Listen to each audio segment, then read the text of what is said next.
Security token industry is here, and it's still not too late for you to get involved. Coming up on this episode of Security Token Insight, we'll take you to the Security Token Academy's first meetup in Los Angeles and a look at the latest security token investing news. Plus, we've got an expert interview with Dan Doney, co-founder and CEO of Securrency. That and much more is coming up on this episode of Security Token Insight. Hey everybody, I'm Adam Chapnick. And I'm Amy Wan. Welcome to Security Token Insight, brought to you by the Security Token Academy. The Security Token Academy is providing insights about this new era for security token enthusiasts, investors, and issuers, and we thank you for coming along on this exciting new journey. Coming up on today's episode of Security Token Insight, in your security token investing news, a security token sale for a luxury resort gets underway.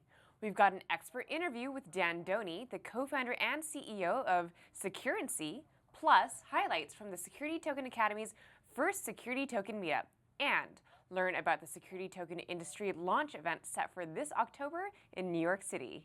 Now it's time for your security token investing news. A legendary Colorado resort is getting involved in security tokens with one of its own. According to CoinList, token trading platform Templum Markets has launched a security token sale for the St. Regis Aspen Resort. Accredited investors can purchase Aspen coins, which will represent a share in the resort through a holding company. You can sign up for the sale on Templum's website. In other news, Huobi, one of the world's largest crypto exchanges, has invested in security token platform Open Finance Network. The partnership will provide both parties exposure to new markets and allow for collaboration across multiple aspects of token trading. According to a company press release, the CEO of Open Finance Network, Juan Hernandez, had this to say, quote, "We believe that security tokens are the future of finance and that Huobi's investment in our trading platform is reflective of the rising interest around the globe in this emerging financial ecosystem," end quote. We'll be speaking to Juan Hernandez in an upcoming show, so be sure to keep it here. The security token industry is gaining momentum across the US and the world. Yeah, we caught up with the co-founder and CEO of Securrency, Dan Doney, for a look at what Securrency is doing in the space, his thoughts on regulations, and much more in this expert interview. Take a look. Okay, Dan, thanks for being here. Thanks, Adam. Okay, so let's talk a little bit about the industry, but first, tell everybody in short, what is Securrency? Sure. Securrency is a company, we're a tech company that set out to layer compliance and security over blockchain networks to be able to tokenize securities. So we provide a one-stop shop for issuers to walk through their token offering, to build in and bake in the compliance framework, to issue their tokens, to allow them to trade, and then ultimately to do the government reporting required for a securities offering. Amazing. And it is amazing. And as again, I was saying, check out all you can check out about it on the other interview with Dan. But for now, we're going to talk about sort of your views on the industry. So last year, which was 2017, there was a big sort of frenzy around ICOs.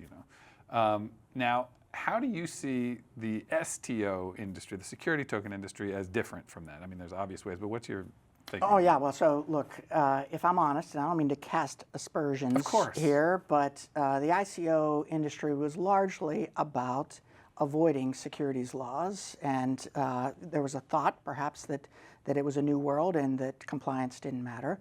Along with that approach, unfortunately, the laws are there for a reason. Investor protection is a key component of the regulations. You saw a lot of abuse in the system, and the key issues with ICOs, largely across the board, was lack of investor protection and sufficient risk disclosure. So that's an important part of offerings, is that folks are required in a securities context to properly disclose risk.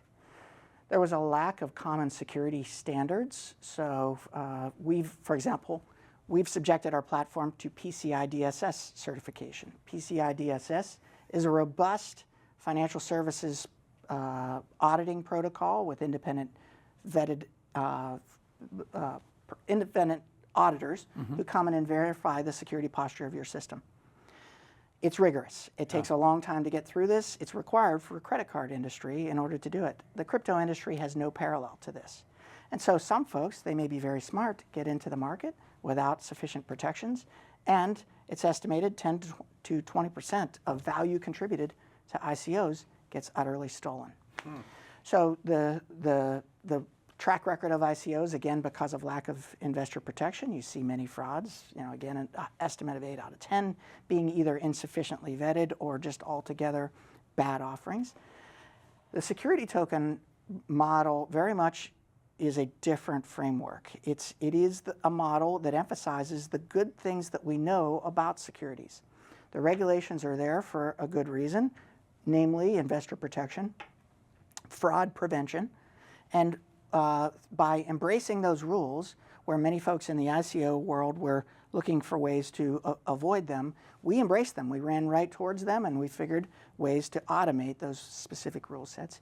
You get an environment that's safe for investors, that's healthy for issuers because they have an easy framework to get to market, that insurers can actually come in and help to de-risk the model, as we're working with some major insurance companies for the same basis. And ultimately what that means is institutional money can come into the space. If you're a pension fund manager, you can't go into a space where 20% of the value is stolen and 80% of the value is not ready for prime time. No. So by creating an environment that embraces the rules globally, you create a place where the big money, the value from institutional investors, as well as the little money from mom and pop, can come into a safe place and invest. Yeah, well, that's clear. Okay, so now that's the STO versus the ICO. What about versus the cryptocurrency market? How's STOs differ from that whole world? We came into the market with an observation. This remains true. Unfortunately, Bitcoin's price is down significantly. We're hoping for a rebound here shortly, but cryptocurrencies have been quite volatile. And the reason for this is fairly straightforward. Their value is their utility, and that's somewhat subjective. So you see speculators in and out, and you see prices go up and down. What that means is it's a great way to transmit value, but it's not a good place to put your money at rest. And so the big difference for securities token offerings is traditional investment opportunities can exist in this space. It can give investors who have a growth appetite an opportunity to participate.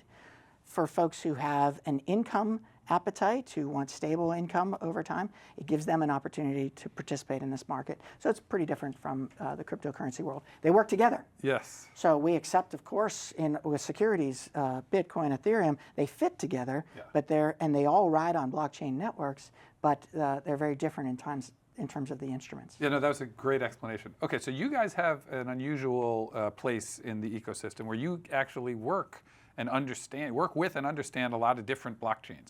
Can you speak to how sort of some of the major ones that we've all kind of heard about, how they are different? Because a lot of people don't even know that they are different. So early on as we began building our platform, we recognized that there's going to be considerable evolution in distributed ledger technologies. As we saw, even in 2015, the core ledgers, Bitcoin's blockchain, was a slow, powerful, very cool, brilliant model, but slow. Yeah. And that for many transactions, it was insufficient. Of course, there's Ethereum, and on from here. We saw a need to be ledger agnostic, and that was to build security and compliance over any distributed ledger technology, such that we could engage in token offerings on any of those. Now, we have opinions, certainly, about which ones are most favorable. We love Ethereum, of course, because of the broad base of wallets. It makes it easy when you issue tokens within the space to get to many users on the Ethereum network, but it is slow and it is expensive. We love GoChain. So GoChain is a much faster version of the very same. We've shown that we have the ability to do token offerings on the GoChain network. We're exploring EOS. We're excited about where that's going and the potential to do some things that aren't easy to do in Solidity in the EOS network. What's the difference between sort of the EOS blockchain and what it can and can't do versus, let's say, the Ethereum or the GoChain? Yeah, so there's a couple key differences. The first is the way it's governed. It allows for more speed, and it allows for more faster adaptation in the model. And GoChain and EOS are the same in this, but Ethereum being truly, purely decentralized, it's harder for it to adapt. Sure. And its model for consensus is different. And that limits its ability to be fast. They're working on that, but because of the governance model, it's going to take some time for that to be addressed. By the way, there are some really promising things. We're keen on what Microsoft is doing with Ethereum there as they're moving to proof of authority.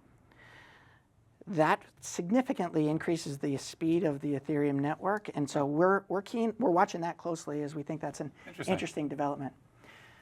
EOS, the fundamental difference between GoChain and Ethereum from the EOS network is the way that the smart contracts are developed, which it is more traditional programming language. So, and with data tables in a more traditional way. So the trouble, there aren't that many Solidity developers out there, and they're in high demand, they're very expensive. So it's much cheaper to find developers in traditional constructs to build out more substantial dApps on networks like EOS as that evolves. Distributed applications, so, yeah, just for the Thanks, people following along at home. Yeah. Now we're real excited. And by the way, we love Stellar. So now this is a very different kind of network from the Ethereum network. It's not smart contracts based, but it has the ability to build in ledger controls directly into the behavior of the ledgers themselves. That allows for a very decentralized model for us to enforce very complex securities laws on those ledgers. They're noted, both Ripple and Stellar are known for their speed, as we can get transactions in less than 10 seconds to clear. That has real value in terms of the transactions and trades that you can perform on the network. So that's beginning on which camp you're in, we use both of these. I don't know if I got to this, but we're really keen on Hashgraph. No. We think that is a tremendous new model for, it can decentralize even further with the DAG model, and that will allow for far greater speed in the long run. And the ability for us to port some of our logic into that network is something that's coming soon. Wow, okay. Now, I want to finish on this, and this isn't meant to be an advertising piece, but it's just a word of advice to folks. Yeah. Don't bet the farm on any ledger. Things continue to evolve, and as we see quantum computers come online, you're going to see continued evolution or need for evolution in ledgers. Stay agnostic. Don't be a purist on this. You know, it's funny, as I say one ledger or another, all the haters come out. Yeah. We like them all. We're going to show the ability to do cross-ledger issuances here in just a few months. We're going to do token issuances that actually span ledgers, that allow users to actually transfer their tokens across these ledgers, and that allows you to get the best of both worlds. Just imagine issuances on Stellar and Ethereum. When I want the speed of Stellar, I can get it. When I want to reach a broad set of wallets on Ethereum, I can get the same things together. That framework allows you to not have to choose.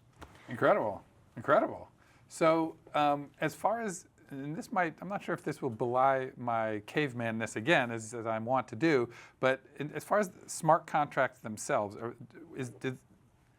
are they the future, or is that just a component of one ledger that's just sort of going to be a quaint sort of thing we remember? To hear Dan's answer to that question, be sure to check out our full interview. Just go to our website, securitytokenacademy.com, and click on the interviews page. The Security Token Academy is on the leading edge of the security token movement. We've been to security token meetups and conferences from coast to coast. And we just held our first security token meetup in Southern California. Security token enthusiasts turned out to the Sonoma Wine Garden in Santa Monica for the meetup. It was a great night full of networking and discussions on the security token industry. The evening also featured a panel discussion led by Andrew Jewett, founder of Aperture Real Estate, on the tokenization of real estate. Here are some highlights. Could the security token industry, be useful for politicians or their constituents at all? Well, certainly for the constituents. I think we need some additional regulation to make it where the tokens can be efficiently offered and traded. Many entrepreneurs have a number of great ideas today on how to securitize different types of assets. I met many people here tonight, great ideas. Problem is we don't really have an efficient regulatory framework to get them in place. So therefore it's too expensive. I'm looking forward to the day when everybody can invest in different asset classes through a securitized token without too much bureaucracy in a cost-effective way. That's where government can really help. Let's talk about predictions. Where is the tokenized real estate industry going to be in 12 months? I think tokenization is a little far off just because of all the technical difficulties in working with the counties. But I definitely can see purchases made with crypto and a lot of tools being upgraded that we use today in the real estate industry that are going to use blockchain technology, whether that be security or documentation. There's countless tools that I see already on their way to establishing new protocols, and I think that tools for sure will be, in 12 months, we'll be using them and maybe not even knowing that it's blockchain. Fantastic. Paul?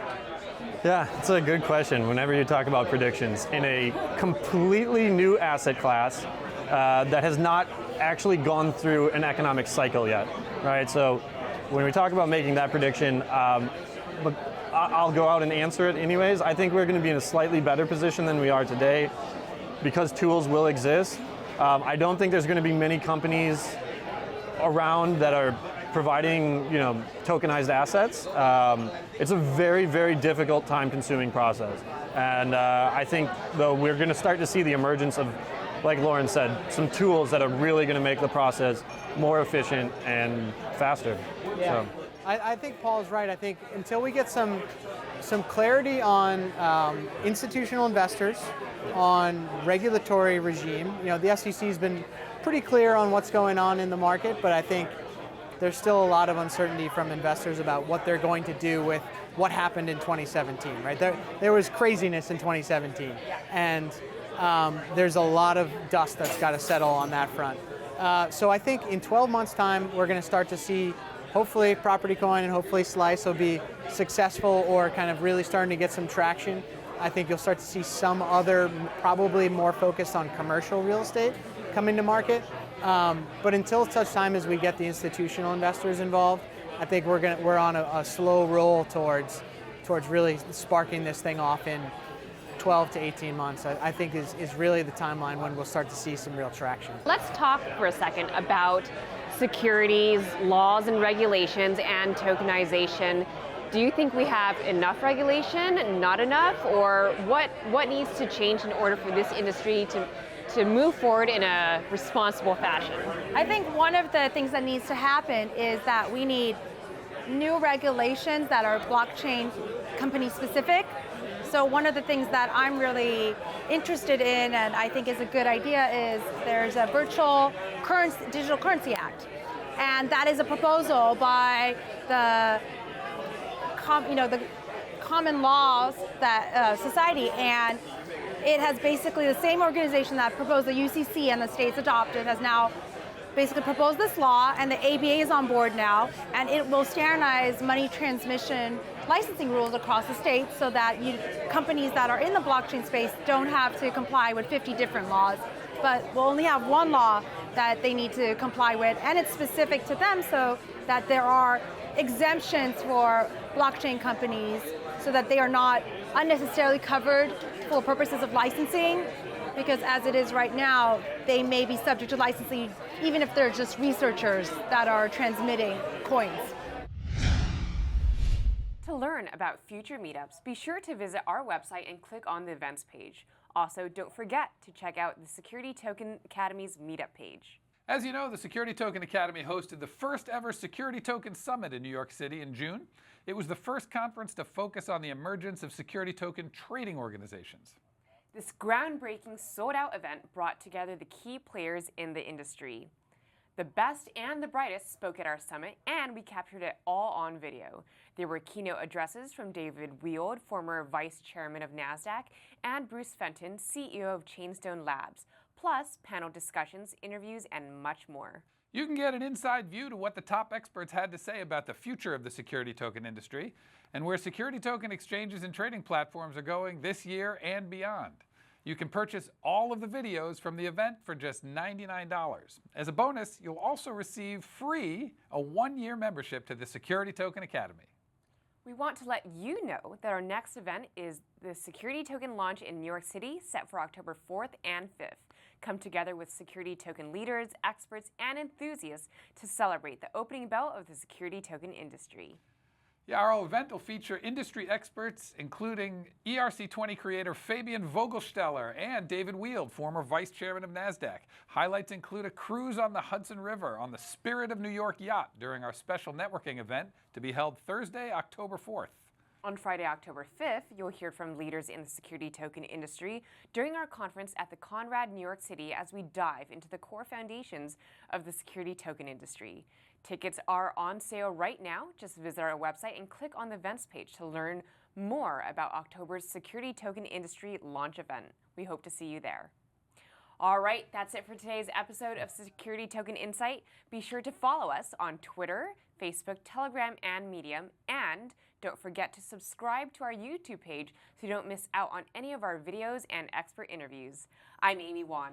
And I'm Adam Chapnick. For everyone here at Security Token Academy, thanks for watching.